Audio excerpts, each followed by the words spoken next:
Today we're talking about my early top 12 wide receiver rankings, coming right up.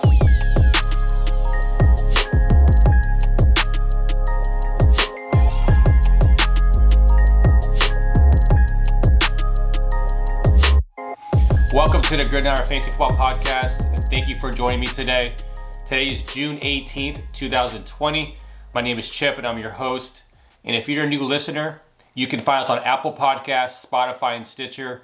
You can also watch us on YouTube at Gridiron Fantasy Football. Don't forget to subscribe so you don't miss another episode.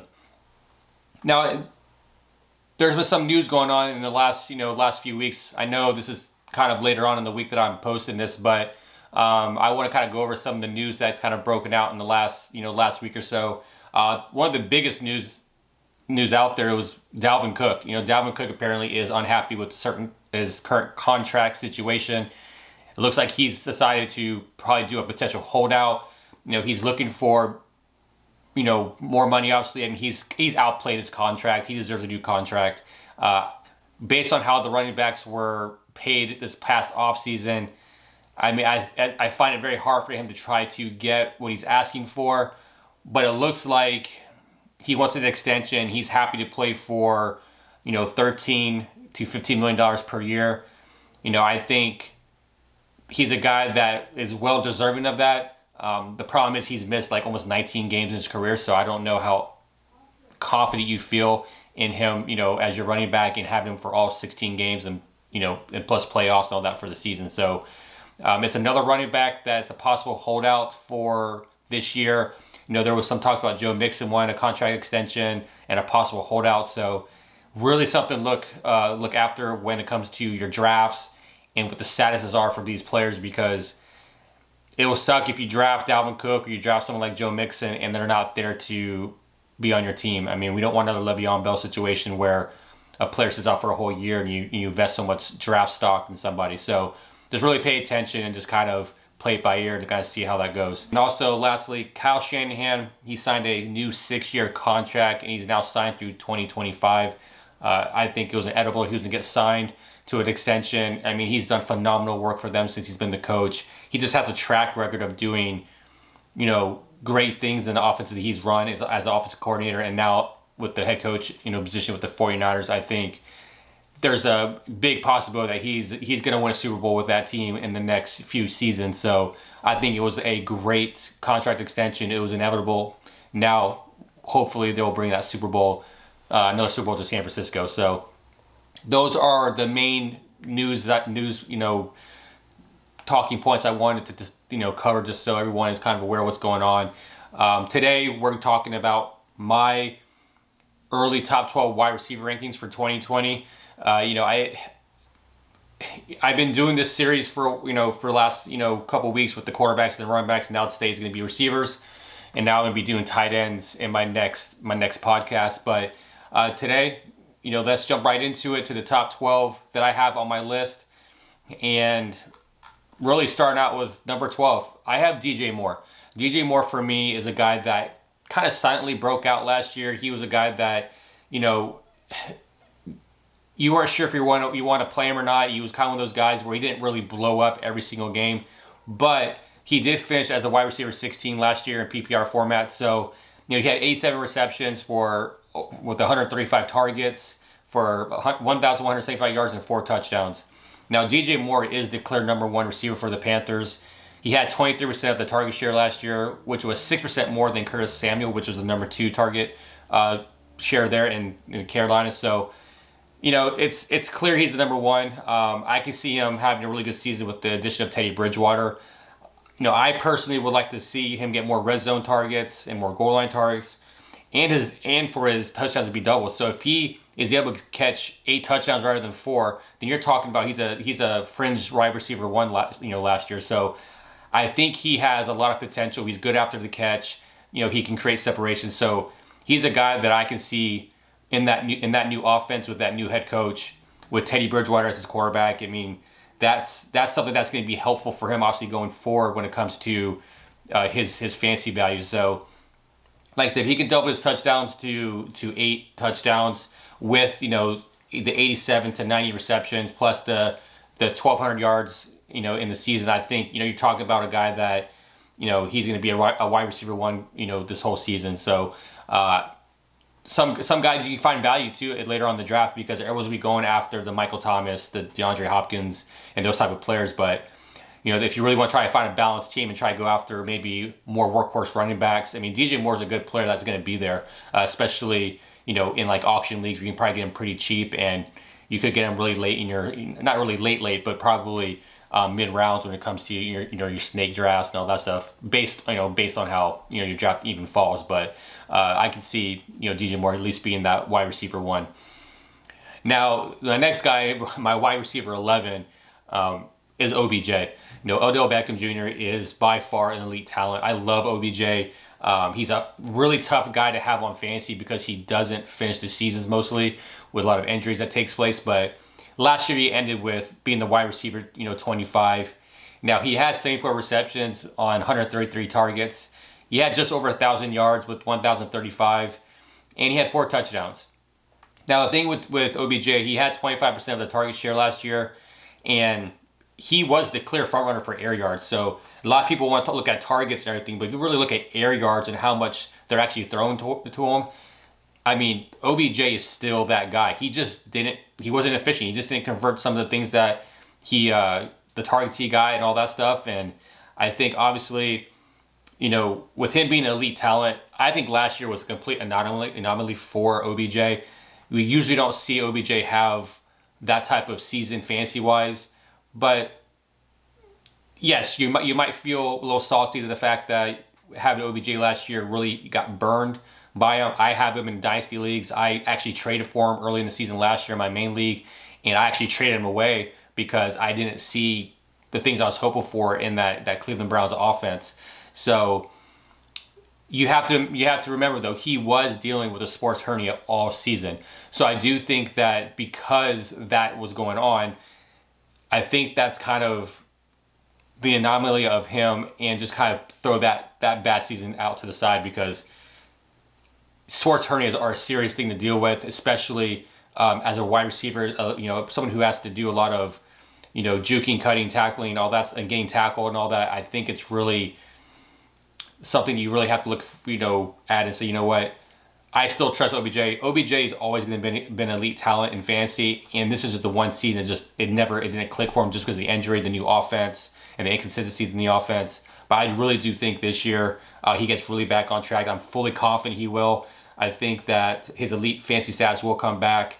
I think adding head coach, Kevin Stefanski to the Cleveland Browns is an evident upgrade to what they had last year. So, he also has the 6th easiest strength of schedule this year. So looking at those things, the talent, the strength of schedule, the new head coach, all those things, I see OBJ being, borderline wide receiver 1. And I think it's going to be crazy on how low he's going to go in drafts and what you potentially could get in return. So I really do think OBJ is going to be in for a good season this year. Now, number 10, this one's very hard. Ranking this guy is very challenging for me. I have Amari Cooper at number 10. Now, he finished last year at wide receiver 10. Cooper has 79 receptions on 119 targets for close to 1,200 yards and 8 touchdowns. He did re-sign with the Cowboys this offseason, and he's being paid as the number 1. He's obviously the number 1 for the Dallas Cowboys.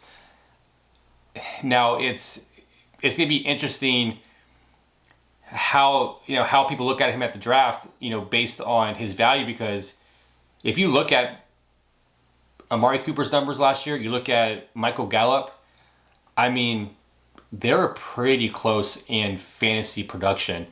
And if I'm sitting there and I know I can get someone like Michael Gallup later on in the draft, and it's going to get me close to the same production as Amari Cooper, and I can draft a higher ranked player than Amari, like in a running back position or whatever, or Travis Kelce or somebody else, that's a discussion that we could have. I mean, I do not see wanting to spend top 10 wide receiver value on Amari Cooper when last year Michael Gallup was nearly close to him in production, and Michael Gallup missed games because of his meniscus. So that's going to be a very interesting, dynamic. Obviously the emergence of Michael Gallup, and then you add CeeDee Lamb. I don't know, man. I mean, Cooper, he never really felt like a wide receiver one last year. It really felt like he had these splits with home games and away games that he just never was consistent. I never felt like I was like so like strung out that he was on my roster or stoked out that he was on my roster, because he just wasn't always like that consistent guy that you're hoping for. Now I do, like I said, Cooper never really felt like the wide receiver one that he finished off last year, but the problem is that he posted 6 games with single-digit fantasy points. So, like that's not when you have a wide receiver one in your roster, someone like Cooper, you want to make sure that those players are a set it forget it type of position and type of player. But when he gave you 6 games with single-digit fantasy numbers, I mean that's a tough pill to swallow, and. Now, with him being in a high-powered passing offense, though, makes me a little more comfortable to have him at ranked at number 10. But I don't feel good about it. He's just one of those players that's in these rankings, like these early rankings, that makes me feel like I know he's good. He's in a high-powered offense. Everything is there for him. But am I really gonna spend that much draft stock on him? So it's gonna be interesting to see how Cooper plays out and how other people. That's why you do mock drafts. You kind of see where the experts have him ranked and where he goes in these drafts and these mock drafts, and it's gonna give you a better idea of where other people are gonna rank Cooper and how they see him and how they value him. So it's gonna be interesting. But yeah, Cooper for me is gonna be number 10, and could possibly later on in the offseason as we get closer to the fantasy drafts he may drop a little bit, but right now I have him at 10. Now number 9 I have Kenny Golladay. Just like Cooper, I have ranked Cooper at 10. He was the 10th best receiver fantasy-wise last year. Golladay I have ranked at number 9, and he was the wide receiver 9 last year. Golladay has 65 receptions on 116 targets and close to 1,200 yards with 11 touchdowns. Golladay is obviously the same clear number 1 wide receiver for Detroit. He led a team in targets, he led a team in receptions, air yards, and touchdowns. Unfortunately, he was dealing with inconsistency with the quarterback play because Matthew Stafford went down with an injury. And I don't know, when Kenny Golladay is one of those guys where a lot of people like him, and I just never felt that like fantasy value from him. But it's starting to come around, because I'm starting to see kind of how people are talking about him and how I can see how he could be emerging on to being one of those elite guys. But the only thing I'm concerned with was that last year he had 65 receptions. What does Tyreek Cohen, Leonard Fournette, Alvin Kamara, and James Hall have in common? Right? These are all running backs. Well, they all had more receptions than Kenny Golladay, and that's a concern, because when you have those many running backs on that list that had more receptions than Kenny Golladay, that's not going to make you feel nice and fuzzy when it comes to fantasy, right? So I don't know. That's my only concern. My only concern is I hope that with Matthew Stafford coming back, I hope that he's able to get the targets, get the receptions, get the yards, get the touchdowns. But to have that many targets and only have 65 reception is a little concerning. But look, I still think he is going to finish in the top 12 this year as receivers. And, however, I do see Golladay hauling in more passes. I don't see how he can't get close to 80 to 85 receptions this year. He may have the same amount of targets, but I think he'll be his catch percentage will be higher, and he'll be able to get into that elite status of wide receivers. Based on what I've read from Pro Football Focus, Golladay had the most receiving yards on contested catches with 429. So he's a gifted wide receiver, and he could easily be a top 5 if everything clicked. So this year I'm starting to buy into more to Kenny Golladay. I know there's something I just said that made me kind of concerned. But if you really look at kind of all the things that are trending his way, yeah, he definitely can be a top 5 wide receiver, and he could be a huge value. So I would definitely have no problem. Obviously, I actually have no problem having him rank at number 9 because these are my rankings. But I think that it's somebody you can look at for a good value pick. Now, number 8, I think this is one of the biggest secrets in fantasy football right now, and I think I have number 8. I have Allen Robinson. Now, Allen Robinson, he was ranked number 8 last year, based on PPR formats, and Robinson had 98 receptions and had 154 targets. Now, that was third overall of the whole, all these receivers, and he had 1,147 yards and 7 touchdowns. I mean, he quietly had a great season. It was such under the radar. Like, I overlooked this. So when I was looking at his stats and I was trying to make my rankings, and I saw Allen Robinson there, I looked at his stats and all the things from last year. I'm like, whoa, wait a second. He had 98 receptions, and you never would have figured that out based on the fact that he had so inconsistent quarterback play. And I think that you have maybe some potential of an upgrade in Nick Foles if Nick Foles is able to win the job. But I think that if you get more consistent with the quarterback play, he's going to have the targets there. He's the clear number 1 for the Chicago Bears, and they didn't do anything to bring in another receiver. So he's the top target for the Bears, bar none. I mean, he owned 27% of the Bears' target share amongst all the Bears receivers. He had more than double of the Bears' air yards. Like, there was nobody close to him in airs. I think Anthony Miller was number 2 in air yards, and it was by far doubled, than what Anthony Miller had. So all I'm saying is I don't see anything changing this year. I completely think Robinson's a fringe wide receiver 1 again this year, and he may be someone who's always going to be overlooked just because of the team that he plays for, and just that he doesn't really have the consistency with the quarterback play. But really look into that this offseason with what's going on with Trubisky and with Nick Foles, because they don't trade for a guy like Nick Foles for him not having potential to be the starter. So really pay attention to Allen Robinson, and he's definitely a guy that I'm actually out having on my radar because I think he can give you that star production for a very minimal cost. Now, number 7, this may seem like a homer pick, but I have Mike Evans at number 7, and last year he was the wide receiver 15. Evans had 67 receptions on 118 targets for 1,157 yards and 8 touchdowns. Now, Mike Evans is one of my favorite wide receivers. If you're watching this on YouTube, you can see that I have the autographed jersey behind me, and I mean he has been a great receiver for the Bucs since he was a rookie. Now, however, last year he had one of his most inconsistent seasons as a wide receiver. And a lot of that was due to the fact that we had the emergence of Chris Godwin. And however, he's to me is still the best perimeter wide receiver for the Bucs, because Chris Godwin's going to play more of the slot in Bruce Arians' offense. And I just think that it's hard not to talk about Mike Evans and not think of him as a top 12 wide receiver.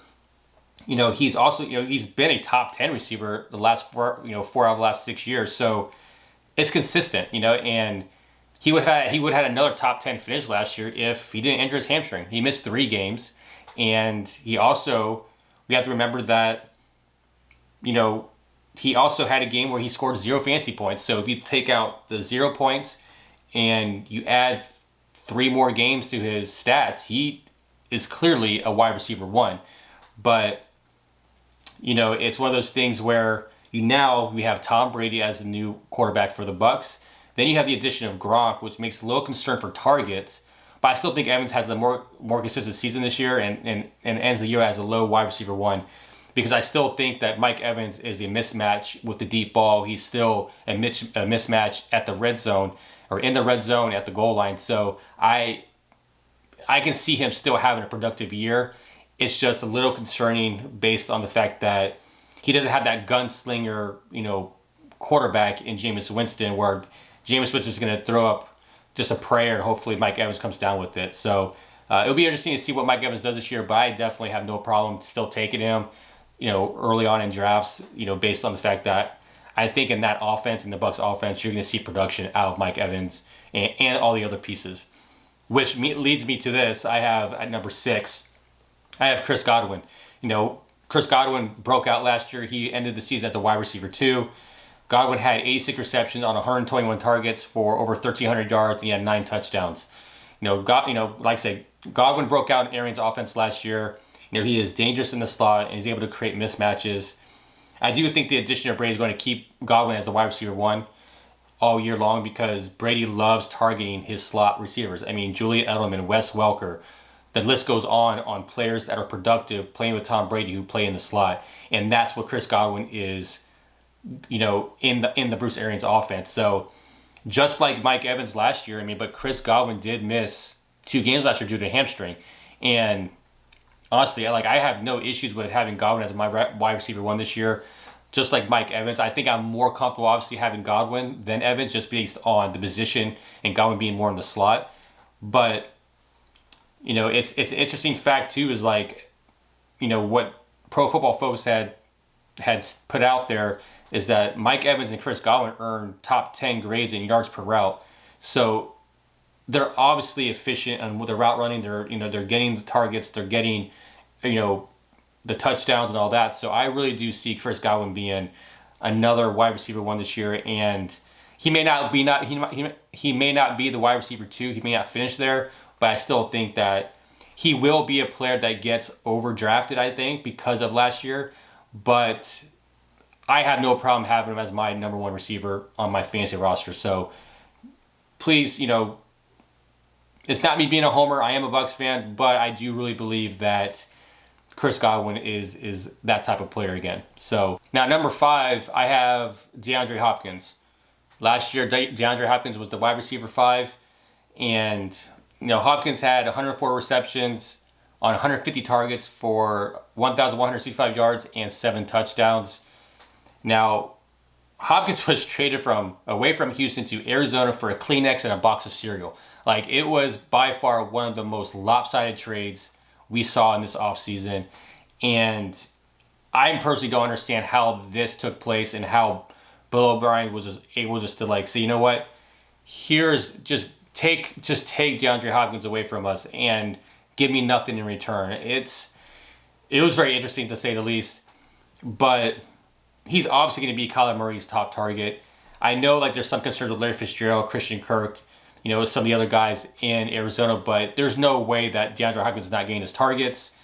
The thing about last year is no Arizona wide receiver reached 1,000 yards last year. No one. So you bring DeAndre Hopkins in, that's going to be there. I think that you're going to see Hopkins have a good season. The offense is good for him. He's that alpha wide receiver that the Cardinals have been missing. I love Larry Fitzgerald, and he's one of my favorite players to watch, but he's not the same like he was back in his prime. And Christian Kirk, I'm still trying to figure out him. He's a good receiver, but DeAndre Hopkins is just that different and that gifted of a guy that I still think Hopkins will stay around the 150 targets and be efficient in his new offense. So he continues to be a top 5 wide receiver. I can't see him not finishing up in the top 5, barring injury, obviously. But if he's healthy all season and that offense is supposed to take the next step, like I think they will, especially with Kyler Murray going into his second season, I really do think that DeAndre Hopkins is going to be a phenomenal player next year.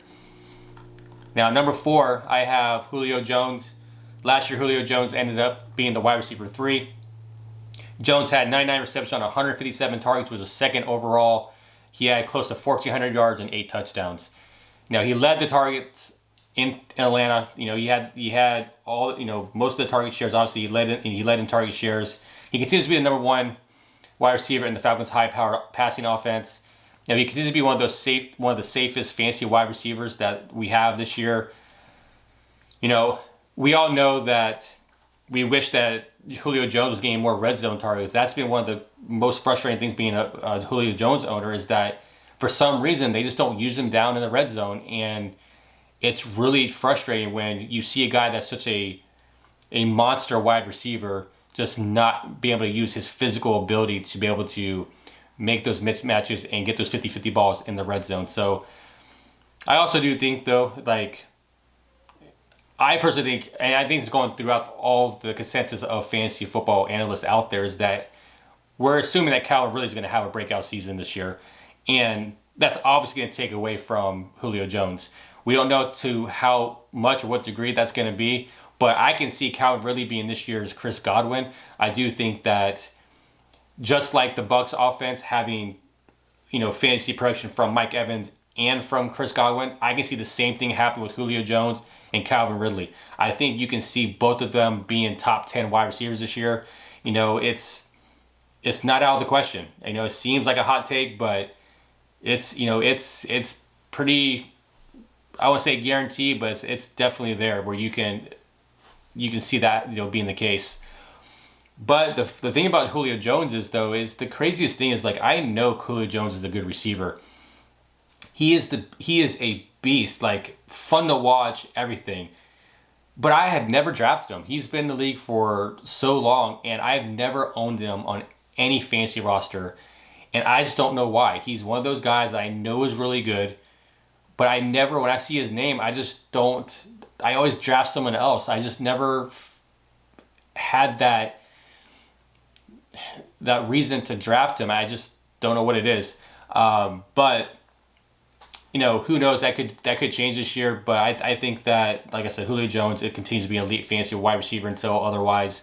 But yeah, he is a guy that I see still having that top 10 potential. Now at number 3, I have Tyreek Hill. Last year Tyreek Hill ended up as the wide receiver 32. He had 58 receptions on 89 targets for 860 yards and 7 touchdowns.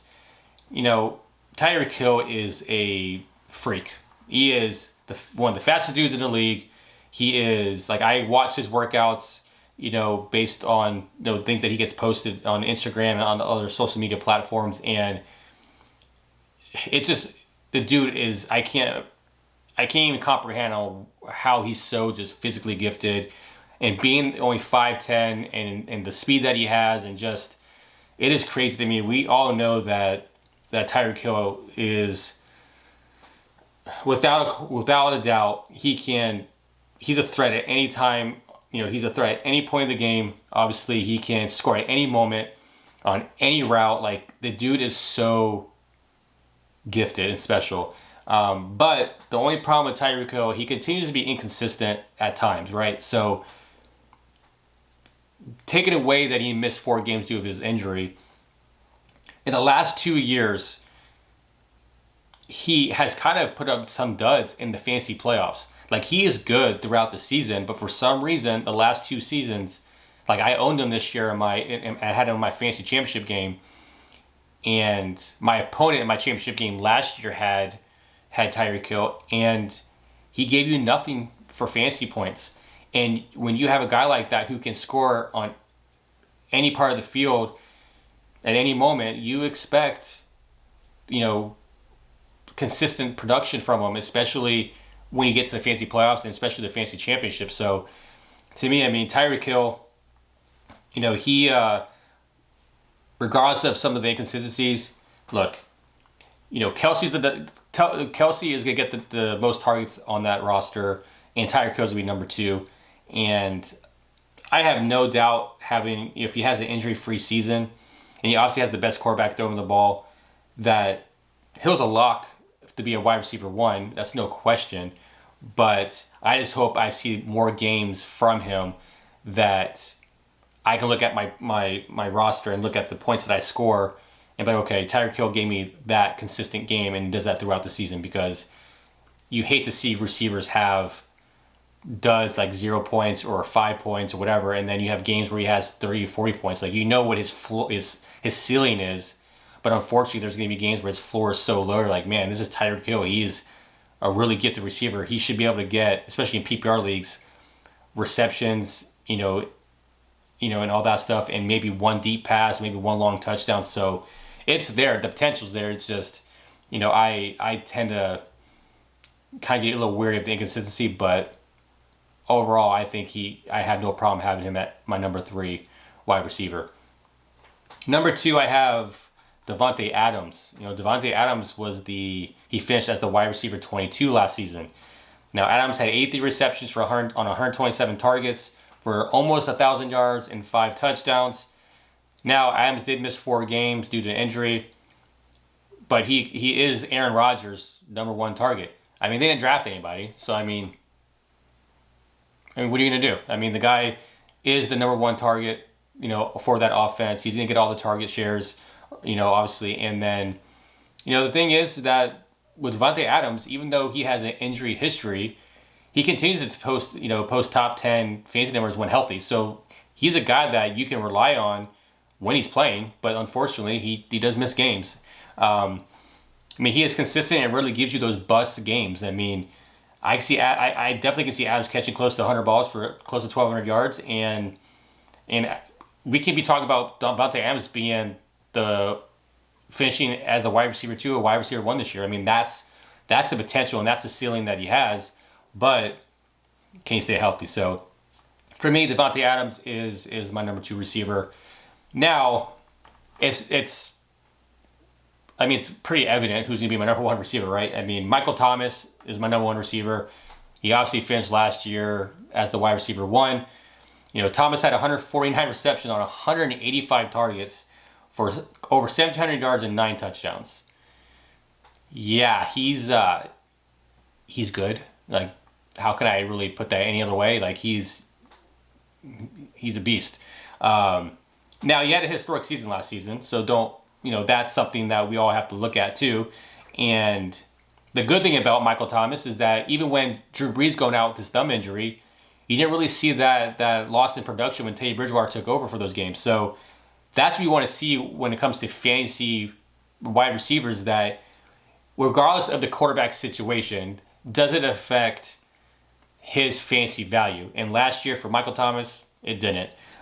He will see now. However, he will see regression this year, just like Christian McCaffrey. There was historic seasons that took place this year or last year, and people are going to draft these guys based on what they did last year.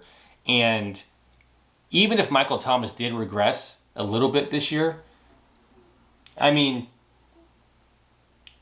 he's going to be a top 5 wide receiver. He could be the number 1 receiver again this year. But the reason why I think he's going to have some regression is they did add another piece in Emmanuel Sanders, and that's going to take targets away from Thomas. But if Thomas can stay efficient, it may not even matter. But, with that being said, Thomas has the 4th easiest strength of schedule this year. So that's going to give him, another chance to be the top wide receiver. And I don't know about you, but I know me. If Michael Thomas is sitting there, I'm taking him. So that's an obvious statement. But I do think that Michael Thomas, it's hard to think he'll be overdrafted because everyone's going to be taking him as the number 1 receiver off the board anyways. So I have no problem with that. That's just what it is. And we know that there's not much that changed in the offense other than adding Emmanuel Sanders. The quarterback's the same running backs are there, the same surrounding pieces are there. So, Michael Thomas is going to be another monster this year. So that's it. Those are my top 12 early receiver rankings. I really try to look at it. I try to kind of go against the grain a little bit. I know you look at all these analysts, they do have a lot of these same players in their top 12, but I try to justify everything based on facts. So kind of recapping my top 12 wide receivers. At number 12, I have DJ Moore. At number 11, I have Odell Beckham Jr. At number 10, I have Amari Cooper. Number 9, I have Kenny Golladay. Number 8, Allen Robinson. Number 7, Mike Evans. Number 6, I got Chris Godwin.